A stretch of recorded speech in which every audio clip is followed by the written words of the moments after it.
Welcome two G info. आज चाहिँ म यस भिडियोमा तपाईँहरूलाई नेपाली युनिकोड ट्रेडिसनल कसरी इन्स्टल गर्न सकिन्छ र यसको सेटअप देखाउन गइरहेको छु। कृपया भिडियोलाई अन्त्यसम्म हेर्नुहोला। ल्यापटप अथवा कम्प्युटरमा नेपाली युनिकोडलाई सेटअप गर्नको लागि सर्वप्रथम हामीले नेपाली युनिकोड ट्रेडिसनल अथवा रोमनाइज्ड डाउनलोड गर्नुपर्ने हुन्छ। मैले चाहिँ अहिले ट्रेडिसनलको चाहिँ इन्स्टल गरेर देखाउन गइरहेको छु। यसको लागि तपाईँहरू कुनै पनि ब्राउजरमा जान सक्नुहुन्छ। मैले चाहिँ यहाँ माइक्रोसफ्ट एज ब्राउजरलाई खोलेँ। तपाईँहरू कुनै पनि ब्राउजर प्रयोग गर्न सक्नुहुन्छ। यहाँ गएर चाहिँ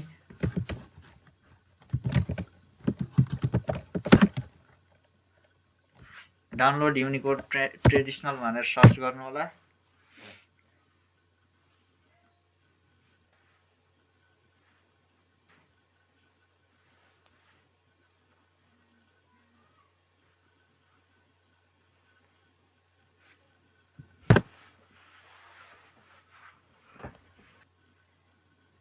यसरी सर्च गरिसकेपछि सुरुको लिङ्कमा चाहिँ तपाईँ क्लिक गर्नुहोला।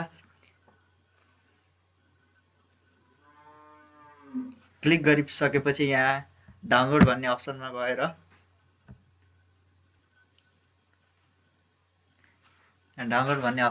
डाउनलोड गर्न सक्नुहुनेछ। यहाँ चाहिँ नेट अलिकति स्लो भएको कारणले चाहिँ खुलेको छैन। यहाँ डाउनलोड भन्ने बटन आइसकेको छ। यहाँ क्लिक गरिसकेपछि डाउनलोड हुनेछ।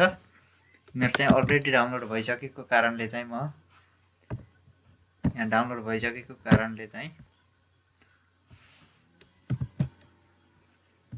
हेर्न सक्नुहुन्छ। यहाँ डाउनलोड भइसकेको छ नेपाली ट्रेडिसनल जिप भनेर। यसलाई ओपन गर्नुहोला।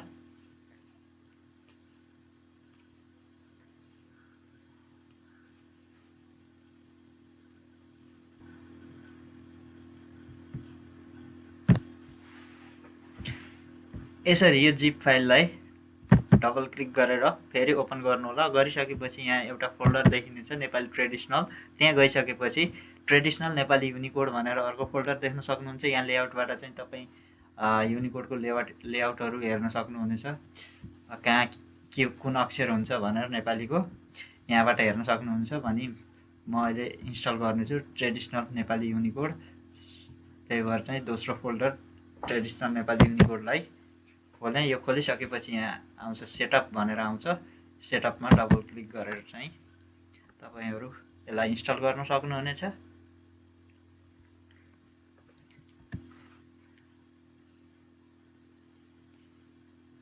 यहाँ दिएको प्रोसेसहरू फलो गरेर तपाईँहरू यसलाई इन्स्टल गर्न सक्नुहुनेछ। यो चाहिँ यसमा अलरेडी इन्स्टल भएको कारणले चाहिँ म अहिले यसलाई क्यान्सल गर्छु। तपाईँहरू यो सेटअप फाइललाई खोलेर चाहिँ इन्स्टल गर्नुहोला।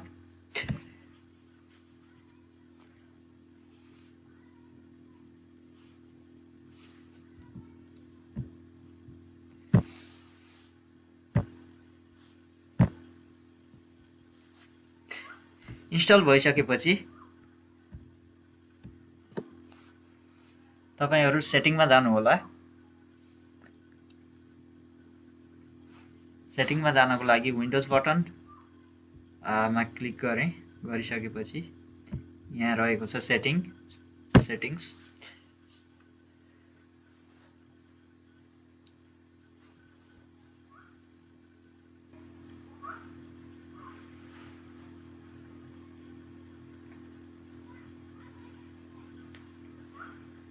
यसरी सेटिङ्स खुलिसकेपछि टाइम एन्ड ल्याङ्ग्वेज भन्ने सेटिङमा जानुहोला। टाइम एन्ड ल्याङ्ग्वेजमा गइसकेपछि ल्याङ्ग्वेज एन्ड रिजनमा जानुहोला।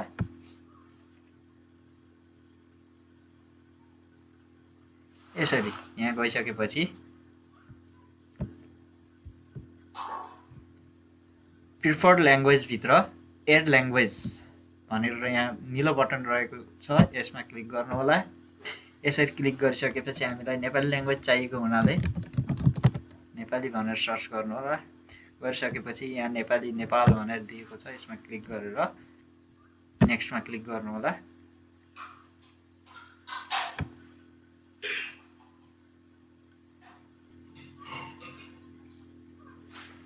यसरी क्लिक गरिसकेपछि यहाँ इन्स्टलमा क्लिक गर्नु होला।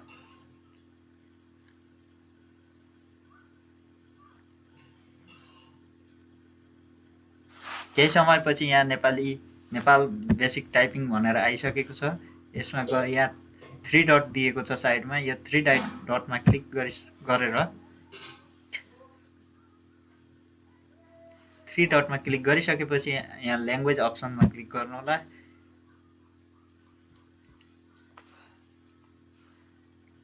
यसरी क्लिक गरिसकेपछि यहाँ किबोर्ड प्याक डाउनलोड भइरहेको छ। यसलाई इग्नोर गरेर चाहिँ यहाँ इन्स्टल किबोर्ड्स भनेर दिएको छ। For the language specific layout and input option दिएको छ। यसमा साइडमा यहाँ एड किबोर्ड भनेर दिएको छ। यो एड किबोर्डमा क्लिक गर्नु होला। क्लिक गरिसकेपछि यहाँ थुप्रै अप्सनहरू आउँछ। हामीलाई चाहिएको भनेको नेपाली युनिकोड ट्रेडिसनल लेआउट हो। यसमा क्लिक गर्नु होला। गर्ने बित्तिकै यहाँ नेपाली युनिकोड ट्रेडिसनल लेआउट आइसकेको छ। अब यो नेपालीको साइडमा यहाँ 3 डट दिएको छ। यसलाई चाहिँ यहाँबाट रिमुभ गर्न सकिन्छ। अब यहाँ नेपाली युनिकोड ट्रेडिसनल मात्रै आउँछ। अब यो चाहिँ सेट भइसकेको छ। अब हामी यो सेटिङलाई क्लोज गर्छौँ। यसरी क्लोज गरिसकेपछि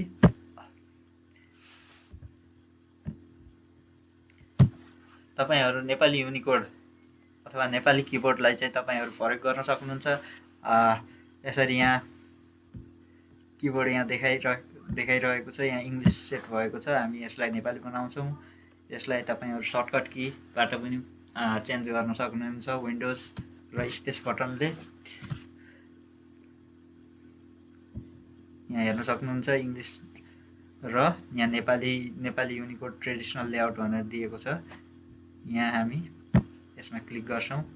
गरिसकेपछि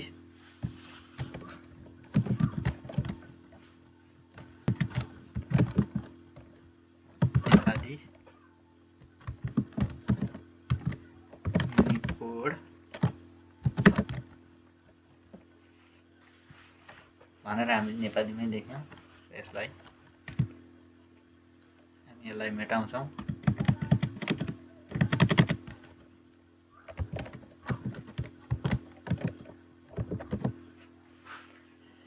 यसरी तपाईहरु पनि नेपाली युनिकोड इन्स्टल गरेर सजिलैसँग नेपाली ल्याङ्ग्वेजलाई प्रयोग गर्न सक्नुहुनेछ। आजको यस भिडियोमा यति नै। Thank you for watching this video. If you like this video, please subscribe the channel, like the video and share the video. Thank you for watching.